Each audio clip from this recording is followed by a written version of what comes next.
I continue the gathering of the tomatoes and the parsley and the imitation meat.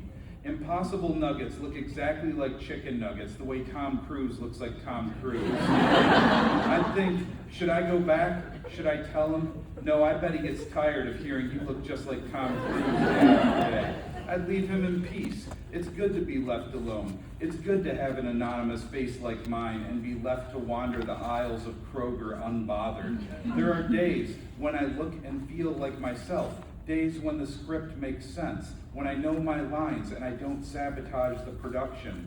Morningstar Farms corn dogs look like actual corn dogs, the way Tom Cruise looks like Ethan Hunt in all 8 Mission Impossible films. If, next to the Beyond Burgers, I saw people gathering around the man who looks like Tom Cruise for selfies and autographs, I'd yell, "Leave that guy alone. He can't help it if he has the same build, height, and perfect jawline as our favorite cinema icon."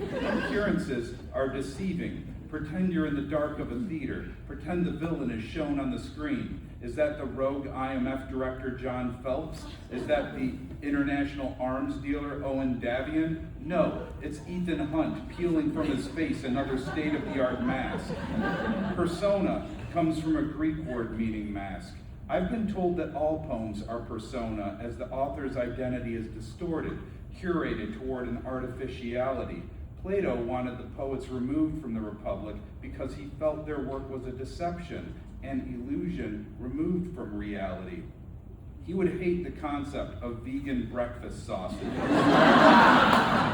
I am trying to lower my cholesterol. I am trying to calm the hell down and be gentle with my heart and live in this republic a little longer. In this republic, not many people read poems anymore, but misinformation still thrives. There's a mass shooting, and a man with a podcast calls the victims crisis actors. There's a hurricane, and someone online says the damage you see was all generated by AI. My friend Jacob leaps from the ledge of one conspiracy to another, always with an invitation for me to join him. Is a mask a type of protection? My poetry teacher once said my face was emotionless. He could never tell what I felt.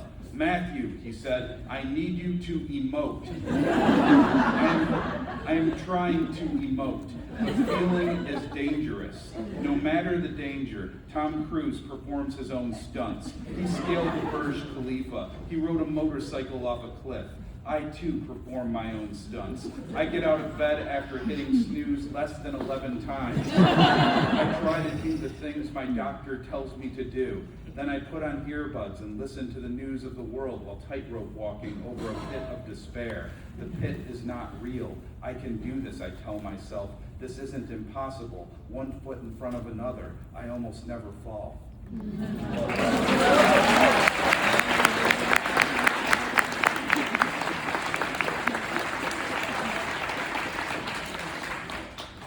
This is the quotable Genghis Khan. One day, randomly, Vivi starts reading Genghis Khan quotes from the internet. I tell her I'm working on a poem. She says, is it a love poem? It should be. Then she tells me Genghis Khan was morally complex, that he said, an action committed in anger is doomed to failure. Do you get it, she asks? That means when he was cutting off all those heads and throwing them over those walls, he wasn't really angry. He was simply trying to make a point. And then she says, I wish people understood that about me. I'm not always angry. I'm just trying to make a point. And when Genghis says, man's greatest joy is crushing his enemies, she says, I probably haven't thought enough about crushing my own enemies. I always just wanted them to live a happy life, but very far away from me. Maybe I need to rethink that. She looks out the window. But I have, she says, thought a lot about crushing your enemies. And I say, but I don't have any enemies. And she says, that's because I crush them all when you're not looking. I fill my quiver with arrows and set their towers ablaze.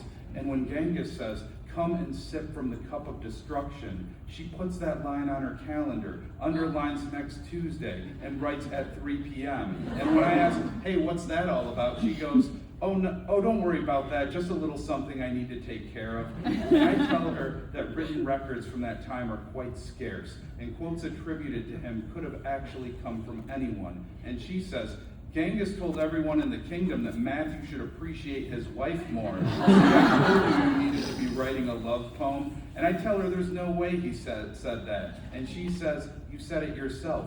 His words could have come from anyone. Those words were from me, my gift to both of you, but mostly to you.